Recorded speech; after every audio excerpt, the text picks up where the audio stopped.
Mr. Keir makes a business deal. December 5th. The day was very hot. December in latitude 16 degrees north is a summer month, and unless a breeze should rise to temper the burning sun, we might expect to suffer from an oppressive heat. The sea still remained very rough, and as heavy waves broke over the ship as though she were a reef, the foam flew up to the very topmasts, and our clothes were perpetually drenched by the spray. The Chancellor's hull is 3/4 immersed. Besides the 3 masts and the bowsprit to which the whaleboat was suspended, the poop and the forecastle are the only portions that now are visible, and as the intervening section of the deck is quite below the water, these appear to be connected only by the framework of the netting that runs along the vessel's sides.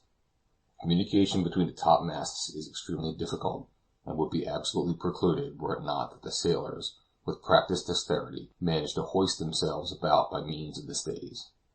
For the passengers, cowering on their narrow and unstable platform, the spectacle of the raging sea below was truly terrific. Every wave that dashed over the ship shook the masts until they trembled again, and one could venture scarcely to look or to think, lest he should be tempted to cast himself into the vast abyss. Meanwhile the crew worked away with all their remaining vigor at the second raft, for which the topgallants and yards were all obliged to be employed. The planks, too, which were continually being loosened and broken away by the violence of the waves from the partitions of the ship, were rescued before they had drifted out of reach, and were brought into use. The symptoms of the ship foundering did not appear to be immediate, so that Curtis insisted upon the raft being made with proper care to ensure its strength. We were still several hundred miles from the coast of Guiana, and for so long a voyage it was indispensable to have a structure of considerable solidity. The reasonableness of this was self-apparent, and as the crew had recovered their assurance, they spared no pains to accomplish their work effectually. Of all the number there was but one, an Irishman named O'Ready, who seemed to question the utility of all their toil. He shook his head with an oracular gravity. He is an oldish man, not less than 60, with his hair and beard bleached with the storms of many travels. As I was making my way towards the poop, he came up to me and began talking. "And why, bedad, I'd like to know, why is it that they'd all be after leaving the ship?" He turned his quid with the most serene composure and continued, "And isn't it in me myself that's been wrecked 9 times already? And sure, poor folks are, that they have put their trust in rafts or boats. Sure, and they found a watery grave. Nay, nay, while the old ship lasts, let's stick to her, says I." Having thus unburdened his mind, he relapsed into silence, and soon went away. About 3 o'clock I noticed that Mr. Keir and Silas Huntly were holding an animated conversation in the foretop. The petroleum merchant had evidently some difficulty in bringing the ex-captain round to his opinion, for I saw him several times shake his head as he gave long and scrutinizing looks at the sea and sky. In less than an hour afterwards I saw Huntly let himself down by the forestays and clamber along to the forecastle, where he joined the group of sailors, and I lost sight of him. I attached little importance to the incident, and shortly afterwards joined the party in the maintop, where we continued talking for some hours. The heat was intense, and if it had not been for the shelter afforded by the sail tent, would have been unbearable.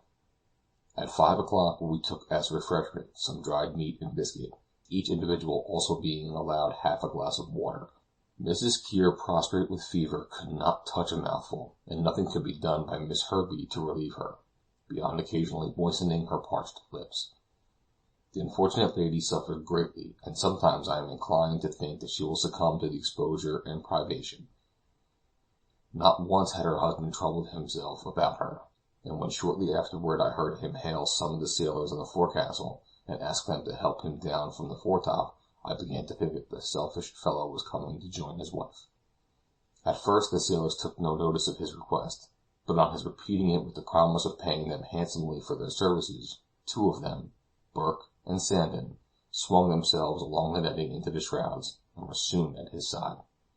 A long discussion ensued. The men evidently were asking more than Mr. Keir was inclined to give, and at one time it seemed as though the negotiation would fall through altogether, but at length the bargain was struck. I saw Mr. Keir take a bundle of paper dollars from his waistcoat pocket, and hand a number of them over to one of the men. The man counted them carefully, and from the time it took him, I should think it would not have pocketed anything less than $100. The next business was to get Mr. Kear down from the foretop, and Burke and Sandon proceeded to tie a rope around his waist, which they afterward fastened to the forestay. Then, in a way which provoked shouts of laughter from the masts, they gave the unfortunate man a shove, and sent him rolling down like a bundle of dirty clothes onto the forecastle. I was quite mistaken as to his object.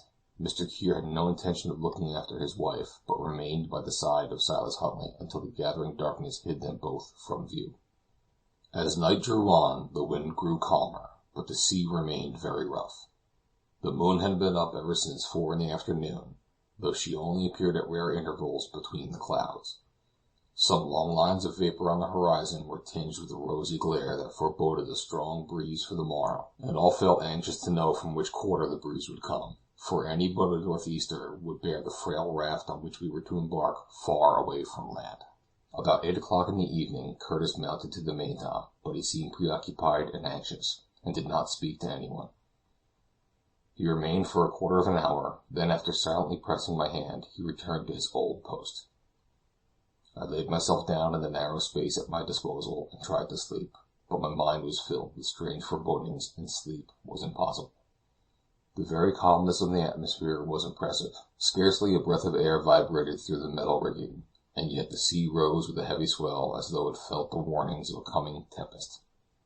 All at once, at about 11 o'clock, the moon burst brightly forth through a rift in the clouds, and the waves sparkled again as if illuminated by a submarine glimmer. I start up and look around me. Is it mere imagination, or do I really see a black speck floating on the dazzling whiteness of the waters, a speck that cannot be a rock, because it rises and falls with the heaving motion of the billows? But the moon once again becomes overclouded, the sea is darkened, and I return to my uneasy couch close to the larboard shrouds. End of chapter 26.